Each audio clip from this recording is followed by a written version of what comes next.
Hi, thank you for tuning in to the 5th episode of Knox Guitar Box, a Knoxville Classical Guitar podcast. I'm Andy LeGrand, and on today's episode, I'll share a portion of a wonderful conversation I had with Dr. Candice Mowbray. Candice and I enjoyed a visit via Zoom and spoke about many things. Before we jump into that conversation, I'd like to take a moment to share a few things with you. Knoxville Classical Guitar will be celebrating its 50th anniversary in 2021.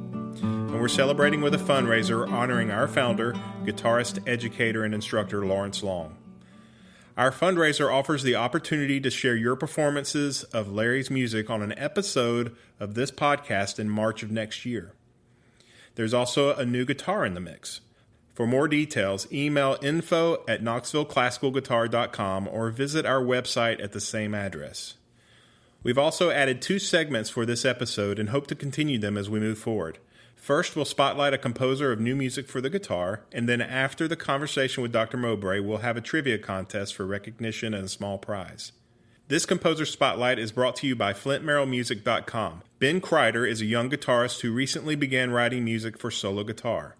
I know Ben personally, as he has been at LeGrand Music Studios for several years. I've had the opportunity to watch Ben develop into a fine guitarist and an excellent musician. Ben is 17 years old and has completed 5 compositions for solo guitar. His piece in the spotlight today is titled Restless. Let's listen to Ben perform the work.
That's really nice. I enjoy that piece. You can find sheet music for Restless and more of Ben's music at flintmerrillmusic.com. If you compose music for solo guitar and would like to be considered for our Composer Spotlight, please contact us at info@knoxvilleclassicalguitar.com. Now on to the conversation I had with Dr. Candice Mowbray. Hey. How you doing? I'm doing really well, actually. How about yourself? Doing okay. When we talked earlier, you had just started a new position at Shepherd's, right? Shepherd University, yeah. Yeah. How's that going? It's wonderful. Actually, I love being back in a university setting. It had been about just a couple of years, since I wasn't at Shenandoah, and was teaching at community college, Hagerstown Community College, which is great. I've been there 15 years. And doing community lessons, but I love being in the university setting, where the students I'm working with are on their way to careers in music, and that's just an exciting thing to be in that. There's a certain energy about that's really, it's very fitting for me to be a part of. I feel like I'm really benefiting people. Yeah. Well, I That's mean, in good. the other environments too. I shouldn't say it like that because it's, it's benefiting to enrich people, but it's just a very specific, thing. Right, right. So, have you started a guitar program there? Is it what are you doing there specifically? So I am the applied classical teacher. They have an active music program with a few different degree offerings, and I was brought on to teach guitar. And so this semester I have applied students, and then I also have what's called guitar techniques, which is a class for music education majors, and getting them ready for the chance that, in the likelihood that they'll have to teach class guitar in their positions. Right, right. Great. You're doing so much, actually. I have taken a break from social media, except when work comes in or business or that type of thing. So I'm online for Knoxville Classical Guitar and for my studio, but otherwise I've taken a break. But every single time I pop on, you've got something going on. You've done a lot with Marlo, and I'd like for you to talk to us about that because, unless folks are kind of tuned in regionally to what's going on, we don't necessarily know. But man, what a great resource that is. Can you tell us a little bit about that? So the organization is called Marlo Guitar International, and that's a nonprofit that presents a really wonderful series called the John E. Marlo Guitar Series. This is the 27th season. Right. So I can remember getting their posters, when I didn't have any involvement, and I just remember going to my music lessons at Shenandoah and having their poster hanging on the door of all these great artists that were playing on the series, and thinking about one day the hope of being able to play on series like that. So coming up as a student, was really aware of them. And then when I was doing my doctoral thesis, which is about Ida Presti, my teacher, Dr. Glenn Kaluta, he knew some of the folks at the Marlowe series personally, and said, you really should talk to Regis Ferruzza, you should really talk to Tim Healy, just about Ida Presti and about their experiences and knowledge of some particular things. And so it was through that I had some phone conversations, and then one thing led to another. In fact, I have to really stop and retrace the history of it all. But over the years, I just became involved with the series in various capacities. I became a guest lecturer, was one of the main things that I would do. And then I worked with them to do some educational outreach things where they'd come out to Hagerstown, where I live, and do some things, present some artists and educational events. I guess the main thing I did for them was to work on grant writing. Okay. And then some various other things with social media. So then this year they gave me the opportunity to do something I really love, which is to start a series of guitar history videos.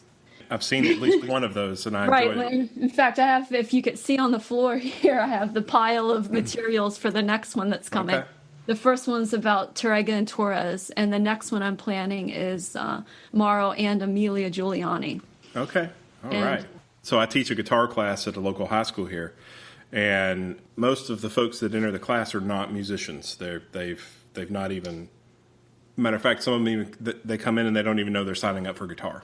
That video has been played in that class because just because they need to understand the history, and it's great. So I've used it. So it's being used. It's good. Well, it's actually an outgrowth of something. So I've been an active lecturer. That's not something I expected to happen in my life. It makes sense now that I look back on it. Between live lectures, for academic situations, but then also more community, for general music listeners. And so I often would give lectures on very, somewhat specific topics. But then last year, before, I guess 2019, I'm really speaking about, I put together a lecture called The Art of Classical Guitar. And the idea was in an hour to have a music appreciation session just based around classical guitar. So an overview of actually just starting with what makes classical guitar different than other guitars, physically, because that's that would be one of the main things when I'd give a community concert that people would come up and ask, you know. Yeah. One time a guy came up to me and he says, "What kind of strings do you use?" And I went on this whole long thing about Savaras, blah, blah, blah. And he was like, "No, are they plastic?" Yeah. And so He meant basically, right? Yeah. he meant basically, it didn't even occur to me, like, wow, you know, I never talk about those things. So this lecture starts at that point, you know, just what is the instrument, and then goes through, just touches on the history of how it evolved and who are the great players and what are the great pieces. And I expected audiences for it, you know, to be general music listeners, but guitar enthusiasts would come, because who doesn't want to just sit and, you know, talk about Segovia and Presti and Bream for an hour? Like, it's pretty fun, even if you already know the material. I have two favorite pieces from your CD, Reverie. It's beautiful. Listen to it often. Like, it's playing in my playlist on Amazon Music. But I want to talk to you about a couple of pieces. Les Échelles du Levant. Yeah. That is a great piece of music. Who composed this piece? One of my absolute favorite, I say that without reservation, contemporary composers. His name's Laurent Boutros. Okay. Why do you love it? With all of Boutros's pieces that I've played, and it's been several, not just the ones on the CD, I've also played chamber music, some scales that he uses for the melodies, and a certain bit of what to my ear is a sense of exoticism to the melodies that he writes that I just find enchanting, and I'm drawn to it. I just love it. And I love that the way he writes is very lyrical. For me, I love music that has a very singing quality to the melody, even though it's instrumental. And I find that in all of his pieces. The changes of moods, and when it does go to, you know, a major place in contrasting, you know, to some of the minor sections might be really, really like have momentum and be moving, and then it'll open up into these contrasts.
Aesthetically beautiful to me. I'm just drawn to that music and that style of writing. Well, and so there's two different things going on here, though, in that description. You're talking about what you enjoy hearing too when you play it, though. Can you tell me a little bit about that marriage there? You enjoy the piece of music, but you're also going to play it. You know what I mean? Yeah, That's kind of I do. Yeah. But let me back up a little bit. You know, when you present or when you play, it's very evident that you are wrapped up in what you're doing. And, you know, it's a wonderful thing to get wrapped up in a piece of music, and then together the music and the musician represents that event. A performance communicates, you know. You described it, but can you tell me, like playing his music, can you tell me a little bit about how that works for you? Well, there's a few elements to that. One is that for me, it fits well under my hands. Okay, the movements mostly feel quite natural, especially for my left hand. They flow. I love it when that happens. Yeah, they flow in a way that works really well for me. The feeling of his particular uses of dissonance, the dissonances occur in a way to me that you can lean into. You can breathe them. You know, it's like a good stretch. You know, you can just exist in them and feel in them. And then there's also that all of the challenges, technical challenges that are presented in this music, because the music is so pleasing to me, there's the incentive to work through the challenges because I know for me they're worth it. You know, at the end, I'm going to enjoy playing and sharing that music so much. Right. There's also something that I can't explain, but sometimes, and I'm sure other people experience this too, but sometimes I feel a connection to certain music that is very internal. And, you know, sometimes I try to explain, well, where did this interest come from? And I can't explain it. It's just something innate. And when I find music like that, I hold on to it. So, in fact, the second track on the CD, the Chanson Trills, is one of those pieces. You know, I can use words like beautiful or, you know, or meaningful, but there really aren't words to express what I actually feel when I'm playing that piece.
connection or a calling, or, there's something deep within that. You know what it is? It's none of that. It's an understanding.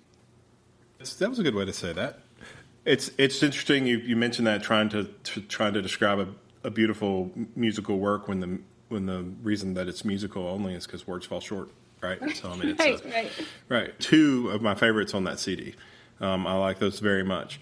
Do you have a favorite on that CD? That's a funny question about, do I have a favorite piece? Because I'm sitting here with it and I'm looking at the track listing, and for me, this CD isn't a bunch of pieces. It's a piece.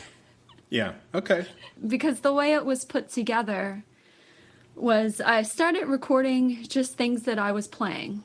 As this started to unfold, it was this interconnectivity. All of these pieces are related.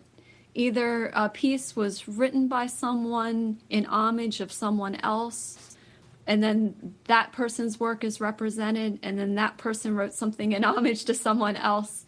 As a music researcher, is something important and interesting to me anyway, is this interconnectivity of things. Right. Well, I was going to say there's that connection again. Yeah. And so I had we keep coming back to that theme, right? Right. And so I had this idea, well, if I keep connecting, I wonder if that connection is audible. But if I did have to tell you something, the unsung hero of the CD, the thing that I really love, is actually La Vie en Rose is kind of my theme song. But the last track, the Jazz and the Java, is actually my favorite. Okay. Probably my favorite piece. And I don't think I've ever played it in concert, but that might change soon. It's arranged by Thierry Tisserand. I'm sure that I came across the piece because I was on the Diaz publisher's website.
Now, is the Garden Waltz a second CD after this one, or was it before? It was after, and Okay. I didn't even know it was going to be a CD.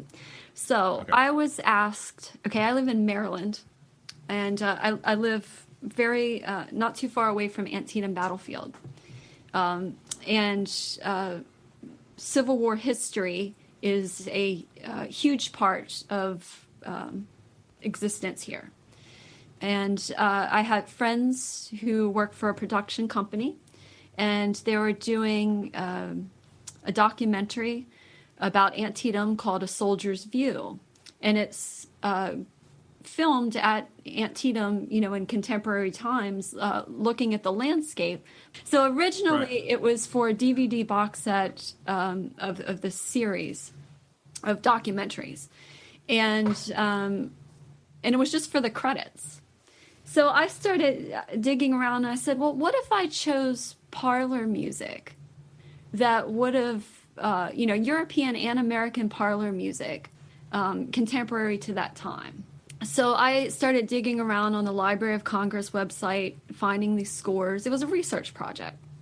And then matching those scores along with, it's typical to think that an amateur guitar player living at that time in the U.S., might have also played this other music. And it was an opportunity for me to delve into that music and get this perspective of late 19th century in the U.S. versus late 19th century in Europe, and similarities and differences.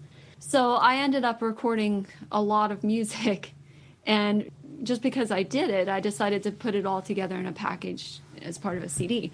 And I think that's why people have different reactions, to Reverie than Garden Waltz. They're not at all the same thing. Mm-hmm. As musicians, we're multifaceted people. Sometimes we do things that, are purely expressions of emotion and heart and passion. And then other things can be lighter. And Garden Waltz was put together to be light. It was opening credits for a DVD. They liked it. Yeah. And then ended up using it for underscoring for the other thing I was talking about, A Soldier's View, which was just these panoramic views. And it's actually up on Vimeo for free. I put a link on my website. It's hard unless you're talking, to actually share that story. And that's the funny thing about growing and having an output of recordings. I almost didn't release that because it was a project, it was, but for myself, ultimately, I was like, well, I want to have a record, no pun intended. I want to have a record of this thing that I did. And, but it's not at all to be compared with Reverie. It wasn't even recorded in a studio, Yeah. Well, thanks for sharing that. Yeah. Are you working on a musical project? Another CD or anything? I'm ready to do something, that has a lot of my, those sensitive things in it. And so I've been planning that. And so this is going to be the happy CD. Okay. And it's going to be full of just, relatively short works as opposed to, big, long sonatas or anything like that. Just mostly contemporary pieces, several of which written by people who I know. And the idea is to feel good when you listen to it and feel really in the moment. And I hope it's uplifting. Well, and we can all use that, can't we? I think so. Yeah, absolutely. When do you have a timeline on that, or you just put it together and just kind of when it happens, or? Well, that's a funny thing, isn't it? I've been planning to start the recording for months. Yeah. And I just keep filling time with all of these other things, and I love all these other things, but I'm going to have to, at some point here, clear space. Yeah. I want to do it all. That's the problem. Yeah. Yeah. Well, and sometimes timing fits in, with preference. Sometimes timing, it slides in where it's supposed to, You got it. So, yeah. Good.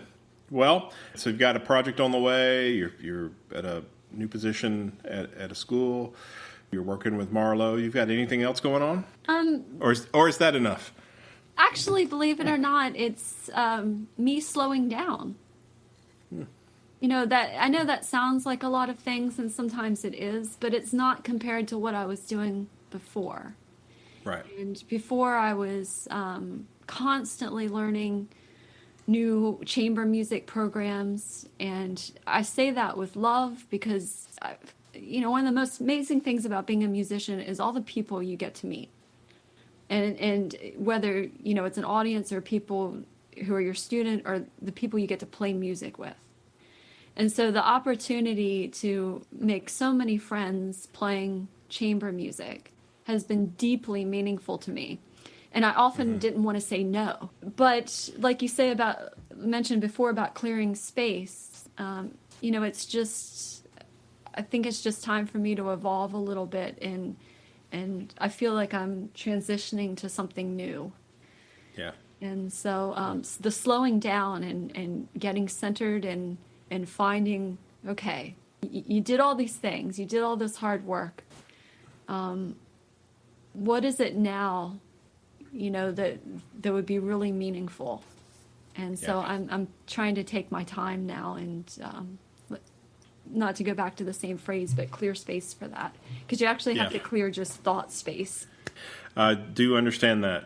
For someone to be aware of themselves in order to be in place, to be centered is an accomplishment in itself these days. So I think it's a good thing. So. And I don't think I took time to pause and figure that stuff out until this, the end of last year and then throughout this year. That takes time, to settle and let the frenetic energy pass. And I don't think I realized personally, and I'll share this personal thing in case it resonates with anybody else, is that I don't think I realized how much I allowed frenetic energy to become my norm.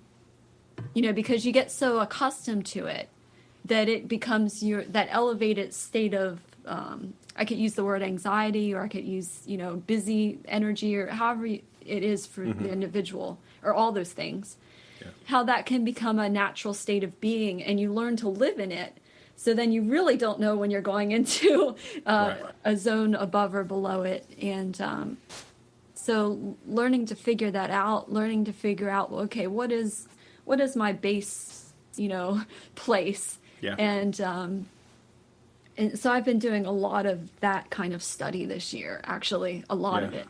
And you mean like individual personal study? Yeah. With that? Yeah. Study and psychology and reading books on some of these things. And I will share something a little bit personal. The last few years, and this will surprise people, but I started developing performance anxiety. And really? And I didn't have it in public speaking at all, but in performances, you can't tell in the performance, Yeah. But the pre and especially the after performances, I wasn't feeling great, if I can just put it in a summarized form. Yeah. And I knew that I needed to deal with it. Yeah. Because I love music so much. Yeah. That I want to go out and I want to feel good when I share it with other people. Like, why would the thing that I love so much be making me not feel so good? Yeah. So I really delved into trying to understand in much greater detail, the fight or flight reflex or reaction, and how you can get caught up in a cycle of that.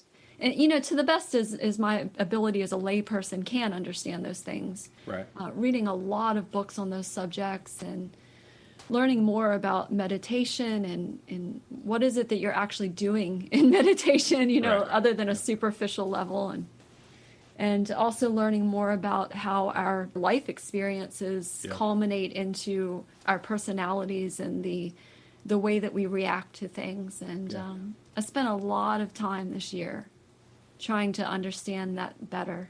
Yeah. Yeah, that's a lot of self-work. Did you know that you had performance anxiety as it was developing, or did you have to figure that out? I had to figure it out. Yeah, like what's going on? That kind of thing. Why am I feeling this way? Yeah. Is it? Yeah. Yeah, I had to figure it out. Because I think being nervous is normal. Right. And being nervous doesn't have to be negative, right? Right. What's the difference between nervous and excitement? Yeah, right. Maybe they're the same. Yeah. So I met you, gosh, it's probably been 4 years ago, maybe now. Yeah, here in Knoxville, Tennessee. And you came for a concert, and we had a mutual acquaintance at the concert, and that's Zebulon Turrentine. Oh, yeah. And I found out through a conversation, you guys were chatting, I kept hearing the Shenandoah. It's Shenandoah. It's Shenandoah. And I was like, so Shenandoah is evidently a school I don't know about. And there must be a guitar program there, and because they're talking about that. And Zeb evidently went there as well. And can you tell me a little bit about what's going on at Shenandoah and guitar? So I did my undergraduate at Shepherd, which is where I now teach. That's in West Virginia. Okay. And then Shenandoah University, which I believe started as Shenandoah Conservatory. Okay. I believe, if I have my history right, it actually started as the music school and then grew. Okay. Is a very old school in Winchester, Virginia. Okay. And I did my master's degree there from 2001 to 2003. Okay. And then I went back part-time, I guess maybe 2008-ish, somewhere in there, 2009, and started the doctoral program. Okay. And wrapped that up in the winter of 2012. Higher levels of education at Shenandoah. Okay. And my primary teacher, or my guitar teacher, I should say, was Dr. Glenn Kaluta. Okay. And he is responsible for so much, you know, the love of history, and I owe also a debt of gratitude to his wife, Dr. Elizabeth Kaluta, who was also on faculty. She's a great pianist, but she was my dissertation advisor, and she just taught me a lot about research and writing. Okay. And so I had, you know, a wonderful experience with them and numerous other professors at the school.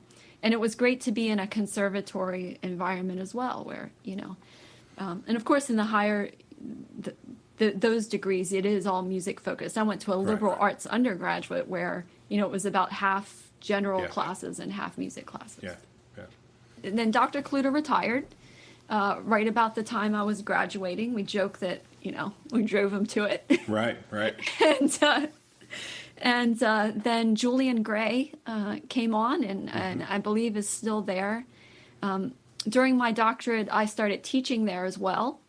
And then I stayed on as an adjunct professor after Dr. Kaluta retired, and I worked with Julian Gray there for a while, which was super. Yeah. And then left in 2017.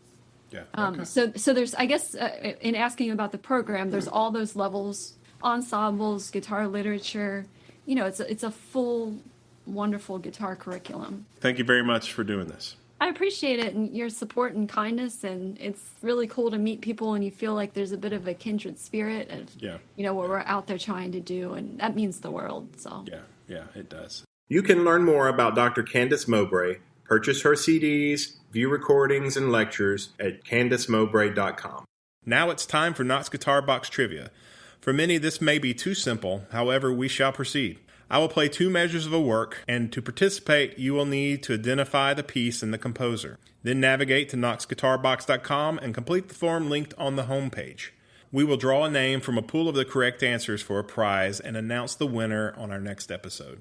Here's the excerpt.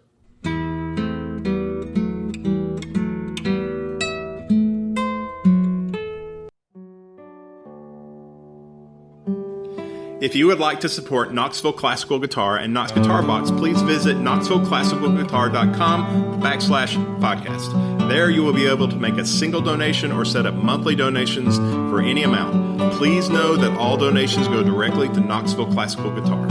This episode of Knox Guitar Box is sponsored by Francisco Navarro Guitars, handmade classical and flamenco guitars, fine quality craftsmanship, and amazing tone and playability in an affordable instrument. For more information, visit FranciscoNavarroGuitars.com. And by Flint Merrill Music, an online marketplace dedicated to music composed and arranged for the guitar. Visit FlintMerrillMusic.com for more information. Thank you for listening.